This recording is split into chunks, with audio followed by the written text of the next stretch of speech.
সশস্ত্র বাহিনীর বিচারিক ক্ষমতা আরও ২ মাস বাড়িয়ে প্রজ্ঞাপন জারি করা হয়েছে। আজ জনপ্রশাসন মন্ত্রণালয় থেকে এই বিষয়ে প্রজ্ঞাপন জারি করা হয়। এতে বলা হয়, বাংলাদেশ সশস্ত্র বাহিনীতে কর্মরত সেনাবাহিনীর ক্যাপ্টেন ও তদূর্ধ্ব সমপদমর্যাদার কমিশনড কর্মকর্তাদের সারা বাংলাদেশে বিশেষ এক্সিকিউটিভ ম্যাজিস্ট্রেটের ক্ষমতা অর্পণ করা হলো। তাদের পাশাপাশি কোস্টগার্ড ও বিজিবিতে প্রেষণে কর্মরত সামরিক কর্মকর্তারাও একই ক্ষমতা পেয়েছেন। এই ক্ষমতা প্রজ্ঞাপনের তারিখ থেকে ৬০ দিনের জন্য অর্পণ করা হলো। এর আগে দেশের আইন শৃঙ্খলা পরিস্থিতি নিয়ন্ত্রণে গত ১৭ সেপ্টেম্বর সেনা কর্মকর্তাদের ম্যাজিস্ট্রেসি ক্ষমতা দেওয়া হয়। এর কয়েকদিন পর ৩০ সেপ্টেম্বর থেকে এই ক্ষমতা দেওয়া হয় নৌবাহিনী ও বিমান বাহিনীর কর্মকর্তাদেরও। অন্তর্বর্তীকালীন সরকারকে ব্যর্থ করতে ফ্যাসিস্ট সরকারের দোসররা ওত পেতে বসে আছে বলে দাবি করেছেন বিএনপির ভারপ্রাপ্ত চেয়ারম্যান তারেক রহমান। তিনি বলেন, জনগণ যেমন সরকারের উপর আস্থা রেখেছে, তেমনি সরকার ও জনগণের সাথে সম্পৃক্ত থেকে কাজ করলে দোসররা ষড়যন্ত্র সফল করার সুযোগ পাবে না। জাতীয়তাবাদী টেক্সটাইল ইঞ্জিনিয়ার্স অ্যাসোসিয়েশনের কাউন্সিলে তিনি এসব কথা বলেন। আরও জানাচ্ছেন ইউসুফ আলী। তৃতীয় জাতীয় কাউন্সিল উপলক্ষে রাজধানীর ইঞ্জিনিয়ার্স ইনস্টিটিউশনে এই অনুষ্ঠানের আয়োজন করে জাতীয়তাবাদী টেক্সটাইল ইঞ্জিনিয়ার্স অ্যাসোসিয়েশন। গণতন্ত্র পুনরুদ্ধারের আন্দোলন থেকে সরে দাঁড়ায়নি। অনলাইনে যুক্ত হয়ে বিএনপির ভারপ্রাপ্ত চেয়ারম্যান তারেক রহমান বলেন, জনরোষে আওয়ামী লীগ পালিয়ে গেলেও তাদের রেখে যাওয়া সহযোগীরা এখনো ষড়যন্ত্রে লিপ্ত রয়েছে। এই সরকারকে ব্যর্থ করে দিতে যে স্বৈরাচার ছিল, পলাতক যে স্বৈরাচার, তার এবং তাদের দোসররা কিন্তু বসে নেই। সেটা দেশের ভেতরেই হোক বা দেশের বাইরেই হোক, প্রশাসনের ভিতরেই হোক বা বাইরে হোক, ওরা কিন্তু ওত পেতে আছে যে কিভাবে এই অন্তর্বর্তীকালীন সরকারকে ব্যর্থ করে দেওয়া যায়। এদেরকে যদি ব্যর্থ করে দেওয়া যায়, তাহলে গণতন্ত্রকে ব্যর্থ করে দেওয়া যাবে। বাংলাদেশের কোটি কোটি মানুষ যারা গণতন্ত্রকে ভালোবাসে, গণতন্ত্রকে প্র্যাকটিস করতে চায়, তাদেরকে ব্যর্থ করে দেওয়া যাবে। অন্তর্বর্তীকালীন সরকার জনগণের সাথে মিলে কাজ করলে ষড়যন্ত্রকারীরাও পালিয়ে যাবে বলে মন্তব্য করেন তিনি। অন্তর্বর্তীকালীন সরকারের সকল কাজ হয়তো সবার কাছে সাফল্য বলে বিবেচিত হবে না, কিন্তু অন্তর্বর্তীকালীন সরকারের ব্যর্থতা কিন্তু আমাদের সকলের ব্যর্থতা। অপ্রাপ্তি থাকার পরেও জনগণ কিন্তু এখনো এই সরকারের উপর আস্থা রাখতে চাইছে, তারা আস্থা হারাতে চাইছে না। সরকার কি ঔদ জনগণের আস্থা রাখতে চায়? কারণ জনগণের সঙ্গে সরকারের আস্থার সম্পর্ক নিবিড় থাকলে ষড়যন্ত্রকারীরা কিন্তু তাদের ষড়যন্ত্রের ডালপালা বিস্তারের সুযোগ পাবে না। জনগণের ভোটাধিকার সহ সকল গণতান্ত্রিক অধিকার নিশ্চিত করতে সবাইকে সাথে নিয়ে কাজ করা হবে বলে আশাবাদ ব্যক্ত করেন বিএনপির ভারপ্রাপ্ত চেয়ারম্যান তারেক রহমান। জনগণ ভোট প্রয়োগের যে অধিকার প্রয়োগ করার সুযোগ যদি না পায় জনগণ, রাষ্ট্রের সঙ্গে কিন্তু নাগরিকদের যে একটা সম্পর্ক, অংশীদারিত্ব, সেই সম্পর্কটা কিন্তু সৃষ্টি হয় না। আমাদের লক্ষ্য বা উদ্দেশ্য হচ্ছে দেশকে সামনে এগিয়ে নিয়ে যাওয়া, জনগণের যে জীবন যাত্রা একটু বেটার করা। ইউসুফ আলী, মাই টিভি, ঢাকা। মাওলানা ভাসানী সারা জীবন মানুষের অধিকার আদায়ে লড়াই করলেও কখনো ক্ষমতায় যাননি বলে মন্তব্য করেছেন বিএনপির মহাসচিব মির্জা ফখরুল ইসলাম আলমগীর। কেন্দ্রীয় শহীদ মিনারে মাওলানা ভাসানীর ৪৮তম মৃত্যুবার্ষিকী উপলক্ষে আলোচনা সভায় তিনি এই কথা বলেন। বিএনপির মহাসচিব বলেন, সব আবর্জনা এত দ্রুত সরানো সম্ভব নয়। যত দ্রুত সম্ভব নির্বাচন দিয়ে নিজেদের দায়িত্ব পালন করতে অন্তর্বর্তী সরকারের প্রতি আহ্বান জানান বিএনপি মহাসচিব। এই সময়ের মধ্যে যত দ্রুত সম্ভব, অনেক জঞ্জাল, অনেক আবর্জনা, একদিনে ২ দিনে এটাকে সরানো সম্ভব নয়। তারপর যত দ্রুত সম্ভব একটা নির্বাচন, যে কথাটা কিছু আগে মান্না সাহেব বললেন, একটা নির্বাচন দিয়ে তার দায়িত্ব তিনি পালন করবেন। কেন কত নির্বাচনের কথা বলছি? অনেকে বলছেন যে বিরোধী দল শুধু নির্বাচন করছে, রাজনীতিবিদরা নির্বাচন বলছে। আমরা আমাদের অভিজ্ঞতা থেকে নির্বাচনের কথা বলছি, কারণ একটি অবাধ সুষ্ঠু নির্বাচনই পারে একমাত্র বাংলাদেশকে একটা রাজনৈতিক স্থিতিশীলতা দিতে। জুলাই স্মৃতি ফাউন্ডেশনের উদ্যোগে জুলাই বিপ্লবে রংপুর বিভাগের ৪৪ শহীদ পরিবারের মাঝে আর্থিক সহযোগিতা চেক বিতরণ করা হয়েছে। সকালে শিল্পকলা একাডেমি মিলনায়তনে আনুষ্ঠানিকভাবে এসব চেক বিতরণ করেন অন্তর্বর্তী সরকারের সমাজ কল্যাণ মন্ত্রণালয় এবং মৎস্য ও প্রাণী সম্পদ মন্ত্রণালয়ের উপদেষ্টা ফরিদা আক্তার। এ সময় জুলাই স্মৃতি ফাউন্ডেশনের সাধারণ সম্পাদক সার্জিস আলম, জেলা প্রশাসক ও পুলিশের ঊর্ধ্বতন কর্মকর্তা সহ শহীদের স্বজনরা উপস্থিত ছিলেন। অনুষ্ঠানে উপদেষ্টারা বলেন, তারুণ্য আন্দোলনে গতি দিয়েছিলেন শিক্ষার্থী আবু সাইদ। তার জন্মভূমি রংপুরকে বিশেষভাবে গুরুত্ব দিচ্ছে অন্তর্বর্তী সরকার। এই স্বাধীনতা আমাদেরকে টিকিয়ে রাখতে হবে। আপনারা যারা শহীদের পরিবার, আপনাদেরকে বলার ভাষা নাই। আমি যখন প্রিয় মা শামসিয়ারের কথা শুনছিলাম, আমার রক্তক্ষরণ হচ্ছিল যে কি পরিমাণ কষ্ট, এবং আপনারাও যদি কথা বলেন সবার কষ্ট কি পরিমাণ, সেটা বোঝার ক্ষমতা আমাদের কারণ নাই। এটা আমি বলতে পারবো না যে আমরা বুঝতে পেরেছি আপনার কত কষ্ট পাচ্ছেন, এটা আমাদের ক্ষমতায় নেই। যুব ক্রীড়া এবং স্থানীয় সরকার, পল্লী উন্নয়ন ও সমবায় মন্ত্রণালয়ের উপদেষ্টা আসিফ মাহমুদ সজীব ভুইয়া বলেছেন, দেশের প্রতিটি উপজেলায় স্টেডিয়াম তৈরি করা হবে। তিনি বলেন, জুলাই গণ অভ্যুত্থানে নিহতদের পূর্ণাঙ্গ তালিকা প্রকাশে আরও সময় লাগবে। এখনও গণকবরের সন্ধান মিলছে। বৈষম্যবিরোধী ছাত্র আন্দোলনের নেতৃবৃন্দ গিয়েছে গণকবর পরিদর্শনে, প্রায় 127 জনের গণকবর। তো সেখানে আমরা সমাজ কল্যাণ মন্ত্রণালয়, স্বাস্থ্য মন্ত্রণালয়ের সাথে কথা বলছি কিভাবে ডিএনএ টেস্ট করার মাধ্যমে তাদেরকে শনাক্ত করা যায়। দ্রুতই এই চূড়ান্ত তালিকাটা প্রকাশ করা হবে, কিন্তু তালিকা কিন্তু অলরেডি একটা তালিকা আছে, যে যতটুকু পর্যন্ত আমাদের ভেরিফিকেশন হয়ে গেছে। আজিমপুরে বাসায় ডাকাতির সময় অপহরণ করা শিশুকে উদ্ধার করেছে র্যাব। অপহরণের 24 ঘন্টার মধ্যে মোহাম্মদপুর এলাকা থেকে এক অপহরণকারীকে গ্রেফতার এবং শিশুটিকে উদ্ধার করা হয়। দুপুরে কারওয়ান বাজার মিডিয়া সেন্টারে র্যাবের মিডিয়া উইংয়ের পরিচালক লেফটেন্যান্ট কর্নেল মুনিম ফেরদৌস জানান, মুক্তিপণের জন্যই ডাকাতির পাশাপাশি শিশুটিকে অপহরণ করা হয়েছিল। এই ঘটনায় জড়িত আরও 4 জনকে গ্রেফতারের চেষ্টা চলছে। নুসরাত শারমিনের আরও একটি রিপোর্ট। গেল বৃহস্পতিবারের আজিমপুর মেডিকেল স্টাফ কোয়ার্টারের সামনের একটি ভবনের সিসিটিভির ফুটেজ এটি, যেখানে দেখা যাচ্ছে বাসার গেট খুলে 2 ব্যক্তিকে প্রবেশ করায় এক নারী। এর কিছুক্ষণ পরই বাসায় আসে আরও একজন। এই ফুটেজের কিছু সময় পরে ভুক্তভোগী মায়ের কোল থেকে একটি শিশুকে ছিনিয়ে নিচ্ছে সেই নারী। এরও কয়েক মিনিট পর অপহরণকারী সেই নারী কোলে করে বেরিয়ে আসছে শিশুটিকে নিয়ে। সে সময় চুরির মালামাল সহ সাথে ছিল আরও 3 জন। এর কিছুক্ষণ পরেই সামাজিক যোগাযোগ মাধ্যমে জানা যায়, আজিমপুরে ফারজানা নামে এক নারীর বাসায় ডাকাতি করতে গিয়ে 8 মাসের শিশুকে নিয়ে যায় দুর্বৃত্তরা। জানা যায়, গেল 1 সপ্তাহ আগে পরিচয় গোপন করে বাসাটিতে সাবলেটে ওঠে এই চক্র।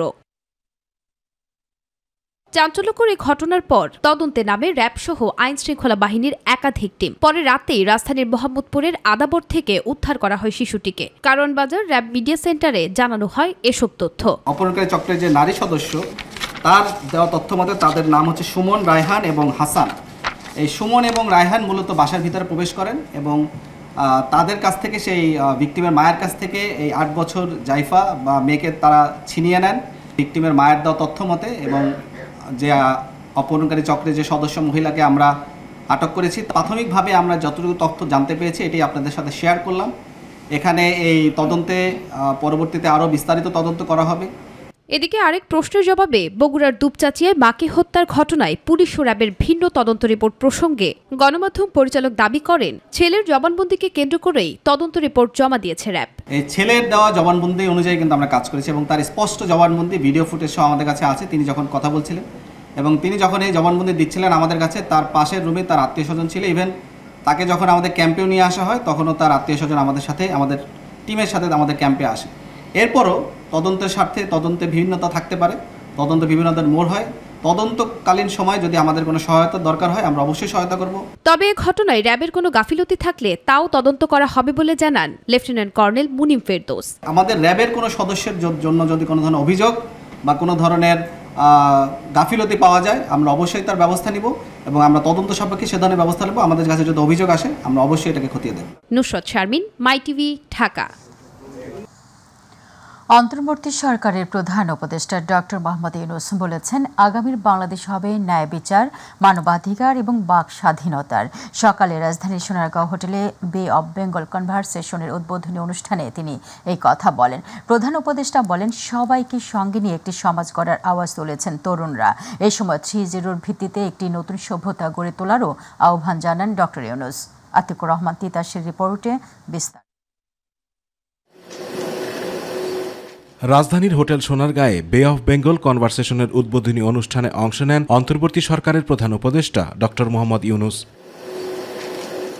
অনুষ্ঠানে প্রধান অতিথির বক্তব্যে প্রধান উপদেষ্টা বলেন, আগামীর বাংলাদেশ হবে ন্যায় বিচার, মানবাধিকার এবং বাক স্বাধীনতার। তিনি বলেন, সবাইকে সঙ্গে নিয়ে একটি নতুন সমাজ গড়ার আওয়াজ তুলেছেন তরুণরা।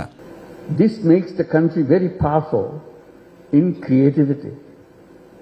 Our youth have the power to lead the world in sustainable development, to create models of green growth, protecting and promoting our environment.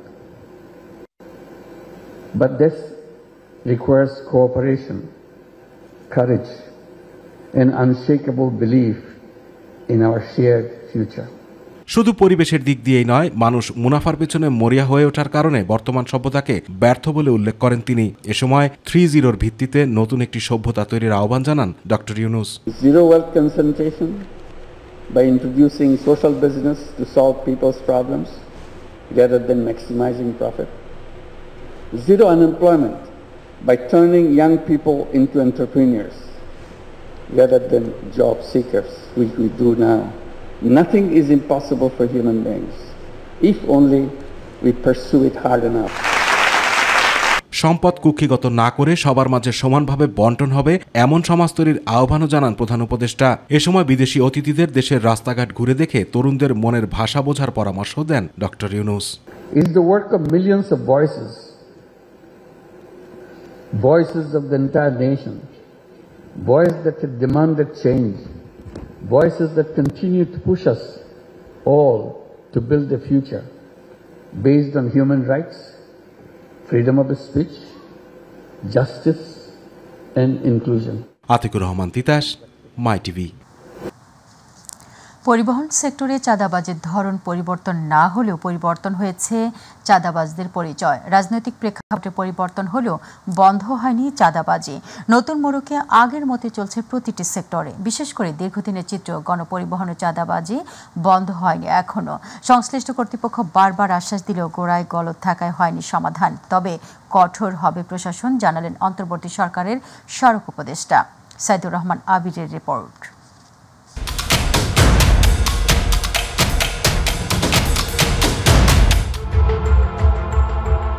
রাজধানী এবং দেশের বিভিন্ন বাস টার্মিনাল সহ সড়কপথ ওপেন সেক্রেট চাঁদাবাজি, এই চিত্র দীর্ঘদিনের।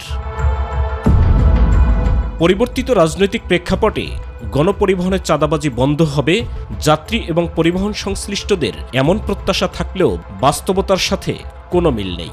এখনও চলছে চাঁদাবাজি। চাঁদাবাজির পরিবর্তন না হলেও পরিবর্তন হয়েছে চাঁদাবাজদের। নতুন মোড়কে আসছে তারা। টার্মিনাল যারা পরিচালনা করে তাদের ছত্রছায়া কিছু লোক থাকে। টাকা না দিলে তো ভয়ের মধ্যে থাকবোই।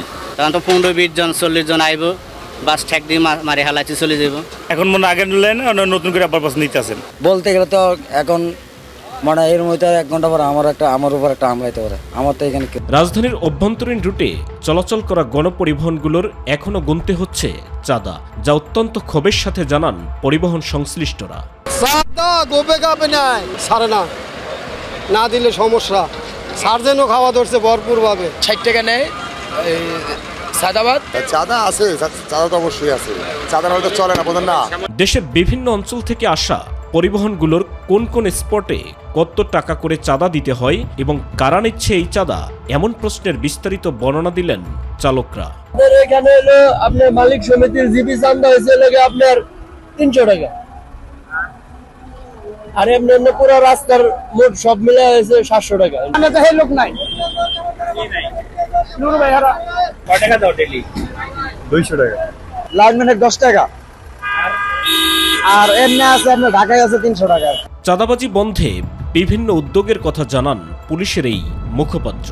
যে কোনো ধরনের চাঁদাবাজির বিরুদ্ধে বর্তমান সরকারের যে অবস্থা সেটা আপনারা ইতিমধ্যে জেনেছেন। এই ক্ষেত্রে জিরো টলারেন্স, যে কোনো ধরনের চাঁদাবাজি বা যে কোনো ধরনের অন্যায় নৈরাজ্য সৃষ্টিকারী যারা রয়েছে তাদের বিরুদ্ধে সরকারি যে নির্দেশনা আছে সেই নির্দেশনার আলোকে আমরা কাজ করছি।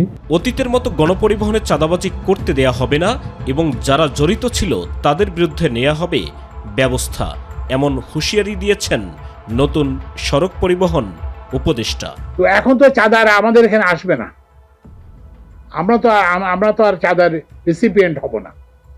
তো সুতরাং আপনারা আশা করতে পারেন যে এটা একটা পরিস্থিতিতে পরিবর্তন হবে। যাত্রীদের ভাড়া ও দ্রব্যমূল্যের উপর প্রভাব কমাতে চাঁদাবাজি বন্ধ করা সময়ের দাবি। সাইদুর রহমান আবির, মাই টিভি, ঢাকা। নির্বাচন ব্যবস্থা সংস্কার কমিশনের প্রধান ডক্টর বদিউল আলম মজুমদার বলেছেন, এই কমিশন এমন একটি নির্বাচনী রোডম্যাপ তৈরি করে দিয়ে যাবে যা ভবিষ্যতে নজির হয়ে থাকবে।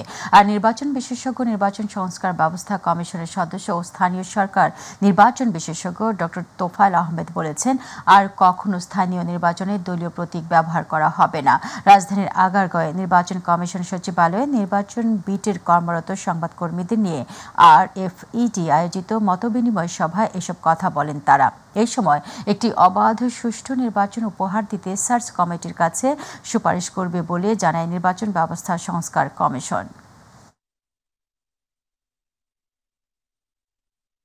আমি আমার সহকর্মীদের পক্ষ থেকে আমি এটুকু বলতে পারি, আমরা বদ্ধপরিকর, আমরা তাদের রক্তের ঋণ শোধ করার জন্য, এবং আমরা বদ্ধপরিকর এই কাজটা সততা, নিষ্ঠা, আন্তরিকতার সাথে এবং জনকল্যাণে আমরা করতে চাই। হ্যাঁ, দলীয় প্রতীকে নির্বাচন হোক, এটা আমরা চাই না। তো এটা আলটিমেটলি ফাইনালি যদি আপনারও তো রিফ্লেকশন এরকম হয়, এটাই হয়তো আলটিমেটলি আসবে, এতটুকু আমি বলতে পারি।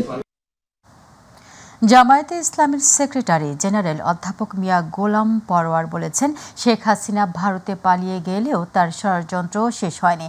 বাংলাদেশের প্রতিটি সেক্টরে বসিয়ে রাখা দোসরদেরকে কাজে লাগিয়ে অস্থিতিশীল করার ষড়যন্ত্র করছেন তিনি। তাদের এইসব ষড়যন্ত্র রুখতে সকল কর্মীকে ঐক্যবদ্ধ ভূমিকা রাখতে হবে। সকালে খুলনার ডুমুরিয়া উপজেলা জামায়াতে ইসলামের উদ্যোগে ডুমুরিয়া ডিগ্রি কলেজ মাঠে কর্মী সম্মেলনে প্রধান অতিথির বক্তব্যে তিনি এসব কথা বলেন। অন্তর্বর্তী সরকারকে কয়েকটি মৌলিক বিষয় সংস্কার করে যৌক্তিক সময়ে জাতীয় নির্বাচন দেওয়ার দাবি জানায় মিয়া গোলাম পরোয়ার। এই 15 বছরের এই কালো অধ্যায় আমরা পার করেছি নাকি বলেন? আর সারা বাংলাদেশের লক্ষ লক্ষ লোককে মিথ্যা মামলায় ঢুকানো হয়েছে শুধুমাত্র পতিত ফ্যাসিস্ট চেয়েছিল এই দেশটাকে তার পৈতৃক সম্পত্তি মনে করে সে তার বংশের আত্মীয় স্বজন মিলে পারিবারিক রাষ্ট্র বানিয়ে মানুষের উপরে কর্তৃত্ব করার চেষ্টা করেছে। বিপ্লবে অংশ নেওয়া রাজনৈতিক দল এবং বৈষম্য বিরোধী ছাত্রদের সমন্বয়ে জাতীয় নিরাপত্তা পরিষদ গঠনের দাবি সহ নির্বাচনের সুষ্ঠু ও অবাধ পরিস্থিতি তৈরিতে করণীয় নির্ধারণ ও সময়সীমা ঠিক করে একটি সুনির্দিষ্ট গাইডলাইন ঘোষণা করতে অন্তর্বর্তী সরকারের প্রতি আহ্বান জানান ইসলামী আন্দোলন বাংলাদেশের আমির সৈয়দ মোহাম্মদ রেজাউল করিম। রাজধানীর পল্টনে নোয়াখালী টাওয়ারে অন্তর্বর্তীকালীন সরকারের 100 দিনের কার্যক্রম ও দেশের চলমান পরিস্থিতির পরিপ্রেক্ষিতে সংবাদ সম্মেলনে তিনি এসব কথা বলেন। ক্ষমতা নেয়ার পর থেকে 1-1.5 বছরের বেশি না হওয়া উচিত, এবং সেটা সুনির্দিষ্ট তাদের একটা পরিষ্কার রোডম্যাপ নির্বাচনের ব্যাপারে বলা উচিত। কারণ এ ব্যাপারে সাধারণ মানুষ এবং রাজনৈতিক দলগুলো অনেকটাই কিন্তু চিন্তাযুক্ত যে আসলে তাদের চিন্তাটা কি, তারা কি চায়, ব্যাপারটা পরিষ্কার করা উচিত। আজকে আমরা আপনাদের কাছে লিখিত বক্তব্যের মাধ্যমে সেটা আমরা তুলে ধরেছি। জানাবো খেলার সংবাদ।